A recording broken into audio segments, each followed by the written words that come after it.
আজকে সারাদিন কি করলাম, কিভাবে সবকিছু করলাম, কিভাবে সবকিছু ম্যানেজ করলাম, সারাদিন কি কাজ করলাম সবকিছু আপনাদের সাথে শেয়ার করব। আসসালামু আলাইকুম, কেমন আছেন সবাই? আশা করি সবাই ভালো আছেন।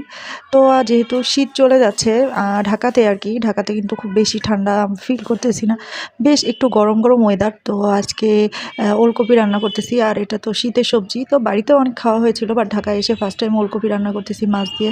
তো ফার্স্টে মশলাগুলো খুব ভালো করে কষিয়ে নিলাম, আর এখানে ওলকপির মধ্যে কয়েকটা ব্রোকলিও আমি দিয়ে দিয়েছিলাম, কারণ একসাথে মিক্সড করে রান্না করব। আর তারপরে কিছু হচ্ছে কি বলে পেঁয়াজের কলি, ওগুলাও দিয়ে দিব ওর মধ্যে। তো তারপর বাড়িতে গেছিলাম, তো ওই জন্য আর কি গাছগুলার খুবই খারাপ অবস্থা। আর এদিকে আমার টুকটুকি সোনা সারাদিন হচ্ছে অকাজ করে বেড়ায়।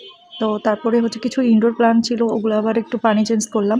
আর তারপরে মশলাটা ভালো করে কষিয়ে নিয়ে এর মধ্যে আমি সবজিগুলো দিয়ে দিচ্ছিলাম। তো যেহেতু উইন্টার, এখন শীতকালে কিন্তু বিভিন্ন ভ্যারাইটিস সবজি পাওয়া যায়, আর এই সময় সবজি খেতেও অনেক বেশি ভালো লাগে। তো আজকে মাছ দিয়ে সবজি রান্না করতেছি, আর এখানে একটু লাল লাল মতো ঝোলই হয়েছিল, কারণ আজকে কাঁচামরিচ দেই নাই, একটু শুকনা মরিচ ব্লেন্ড করে আমি দিয়েছিলাম, আর মশলা সব একসাথে বেটেই দিয়ে দিয়েছিলাম একবারে।